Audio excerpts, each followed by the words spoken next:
What if animals grieve the loss of the person they love? Well, they really are. Did you know humans aren't the only ones who grieve for the loss of loved ones? Animals also that have funerals to grieve for the dead. If you have ever experienced the death of a loved one, then you understand the feeling of grief that falls over you when it happens. The moment when you first hear, and your brain takes a minute or 20 or a month or a year to fully comprehend it. The moment when you realize that that person is gone forever. We aren't the only ones, animals feel grief too.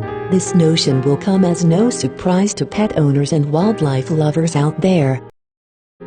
Dogs standing sentry at the graves or coffins of their deceased loved ones have been depicted for centuries in artwork. Researchers have known for years that dogs mourn when their owners die, and a recent study has revealed even more about the inner workings of canine grief. Scientists now believe that to get an idea of how dogs grieve, we can consider them somewhat similar to a child of 2 to 5 years old. They don't understand the finality of death and cling to the concept that the one who is gone will certainly return. This is why dogs often refuse to leave the side of their deceased owners.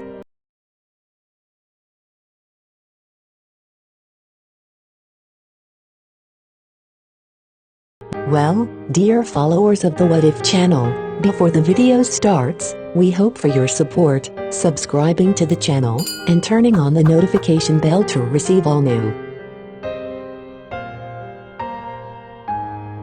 Monkeys of many different species act like gatekeepers or guards of their deceased loved ones, often standing watch over the body for days. They have been seen carrying the bodies of their dead babies, often for weeks, while screaming out in grief. Monkeys have strong social and familial connections, and it is believed that they are well aware that their companions have passed. Much as humans come together in mutual bonding when a shared loved one dies, so, too, do monkeys. They gather in groups and hug one another. Like elephants, chimpanzees often become so depressed after a death that they refuse to eat, sometimes even starving to death. Pain felt can sometimes be unbearable to the point where humans have the decision or thought to choose death over the continuation of that pain.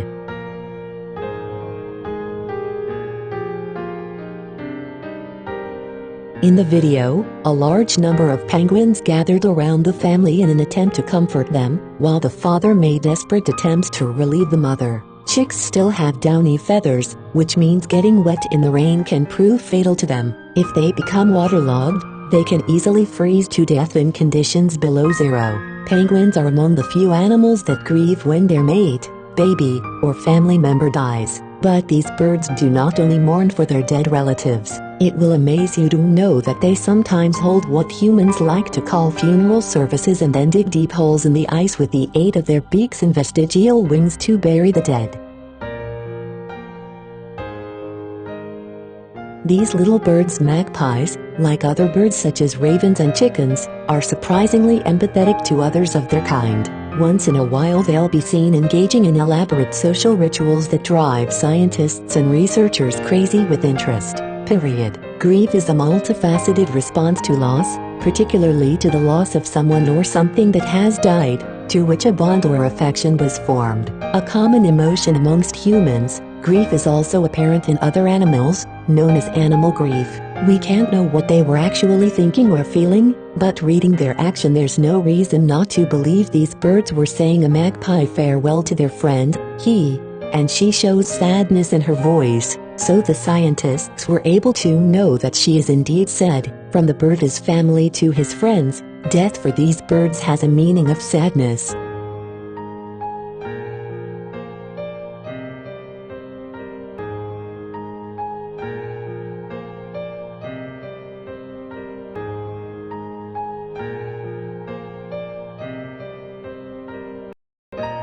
Pilot whales. The sadness of a female whale dazzles the world. The Grieve whale gave birth to her son recently in the beaches of Washington State, the United States, but he died after a while from coming to life due to a lack of fat that helps whales adapt to the temperatures. The grieving mother traveled nearly 1,000 miles at sea carrying the son, who weighed more than 180 kilograms, according to the British newspaper, Mirror. It is known that these whales continue to carry their children after their death.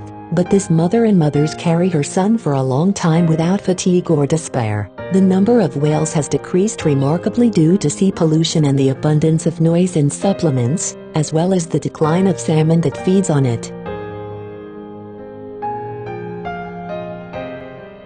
Marine biologists have often observed dolphins supporting their dead offspring at the surface of the water. There are differences among the dolphins of different species, though. A recent study discovered that the Atlantic spotted dolphin abandoned the carcasses of their dead much sooner than other species. It is believed by scientists that dolphins grieve partly because they live in pods of related individuals, where they usually spend a lifetime together. New evidence suggests that dolphins, like elephants and apes, may understand their own mortality and that of their loved ones.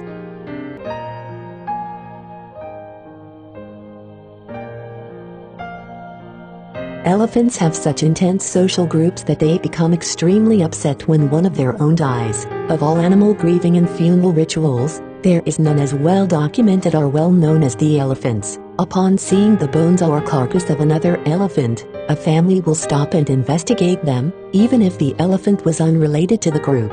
The ritual includes touching the bones gently with their trunks while remaining very quiet, covering the body with leaves and grass, and if the elephant belonged to their own, staying with the body for days or weeks at a time.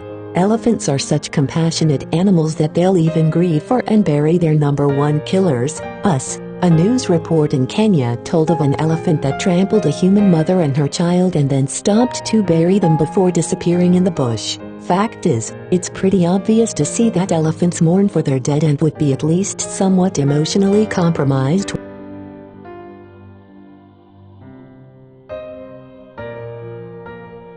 Chimpanzees are some of our closest related relatives, so it might not come as a shock that they have similar emotions to our own. But to what extent? Take the case of Dorothy, an elderly chimp of 30 years who died at the Sanagyong Chimpanzee Rescue Center in eastern Cameroon. Workers at the center knew Dorothy was a prominent figure in her family of 25 chimps, but they were not prepared for what happened as they took Dorothy to her final resting place. The family of chimps lined up along the perimeter of the enclosure, watching in quiet contemplation as Dorothy was wheeled past them and buried. They placed their hands on one another's shoulders, perhaps mourning, perhaps comforting one another, and watched in complete silence, a rare occurrence for these usually loud and boisterous animals.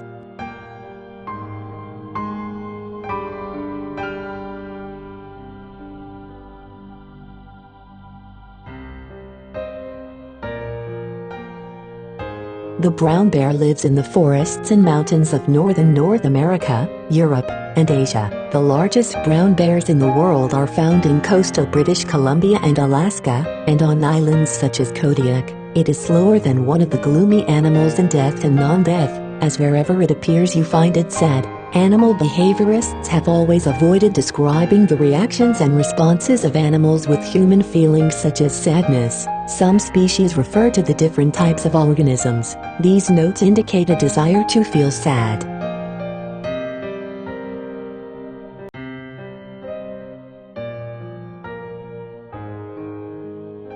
Here, the video has ended. Followers of what channel, and we hope that you support the video by placing a like and comment, and if you have not already done so, activate the subscribe button to receive more and more experiences and videos that you will like now. Bye.